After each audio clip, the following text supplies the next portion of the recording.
for school funding and a lot. Let me quote a hadith. You will do me a great favor, brothers, if you will be quiet. Let me quote a hadith.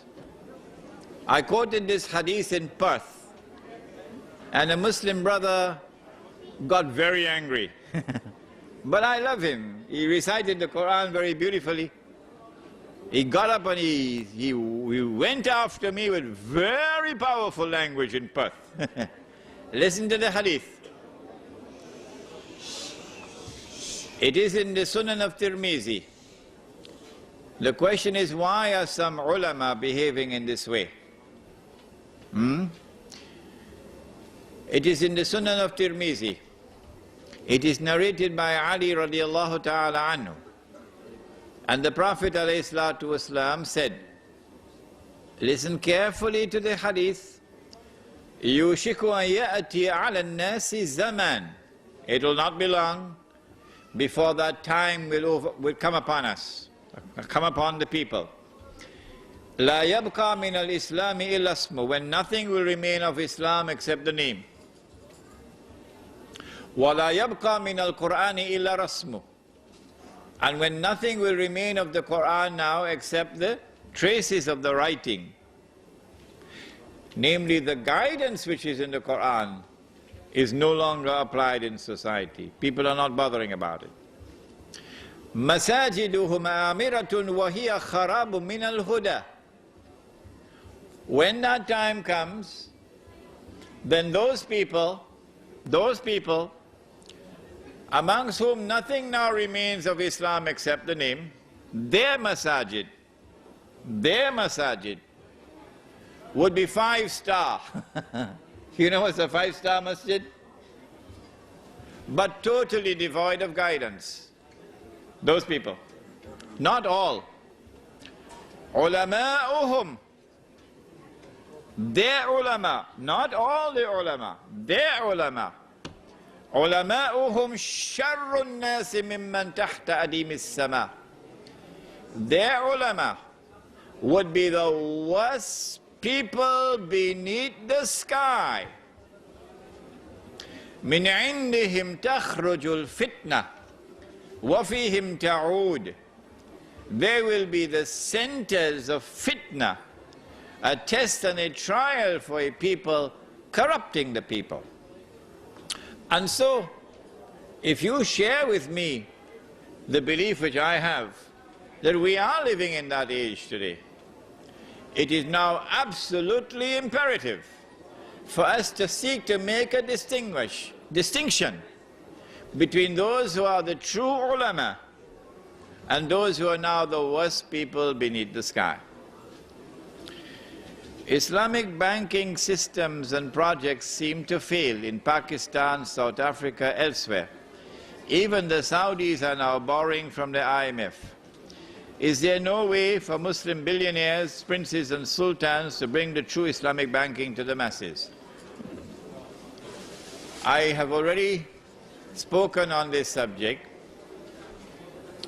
The Prophet ﷺ prophesied that we would follow those who came before us, step by step.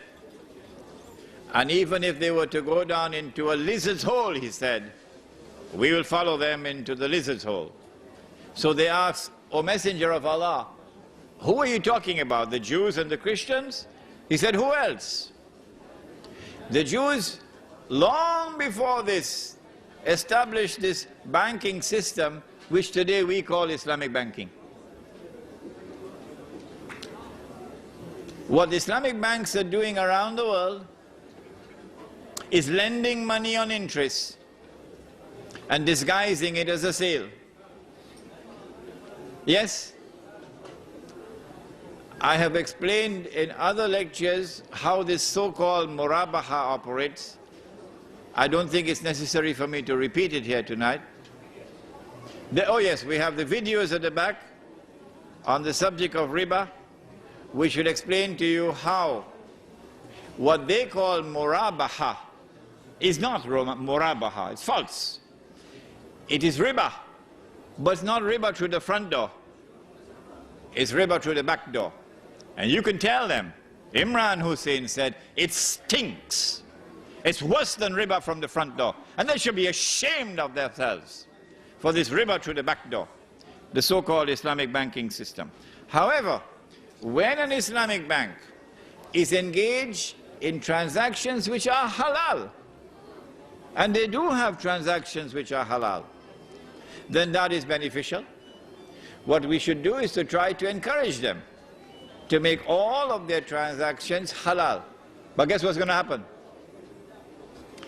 If an Islamic bank removes all the haram transactions and becomes totally halal, they will destroy it.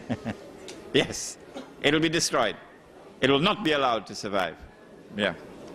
You have trashed publicly the gift of the palm-top computer. Is this Islamic? No, I did not trash it. No. I did not trash it.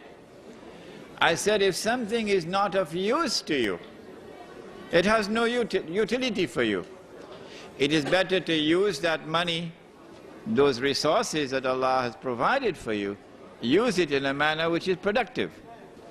But you do not trash something that someone gives to you as a gift. No, you show respect for a gift. All right?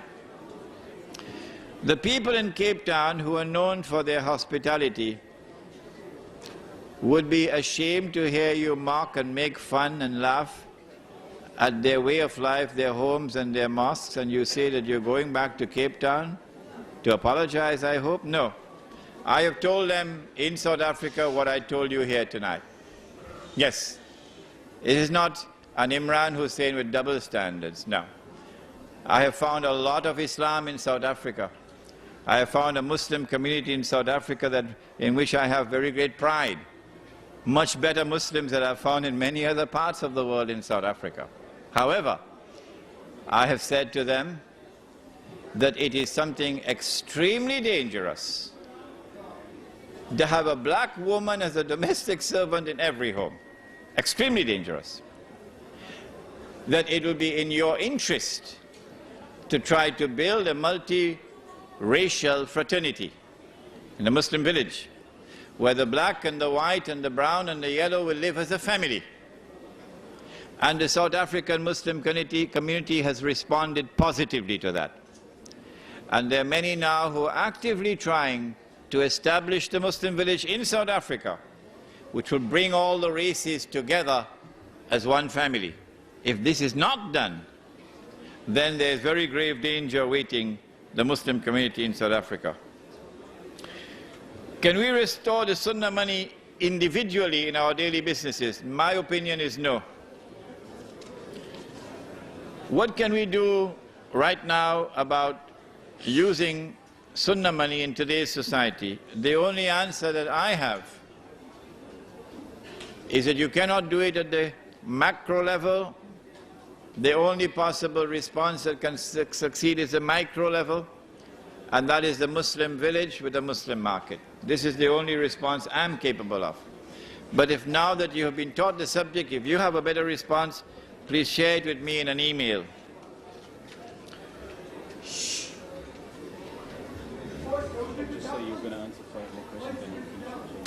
All right, let me answer 5 more questions because the audience is getting restless. 5 more, okay? Should we go to the Muslim country to live in the hope of preserving our deen? If so, which country? If you go back to Pakistan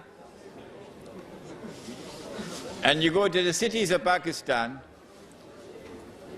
you find the same thing that you find in Sydney, no different. Same thing that you find in Manhattan, no different, okay? Because all the cities around the world today are all becoming the same, centers of godlessness. If you go out of Sydney or out of Karachi and look for land where land is cheap and where there's water, and you don't go as one individual but you go as a group,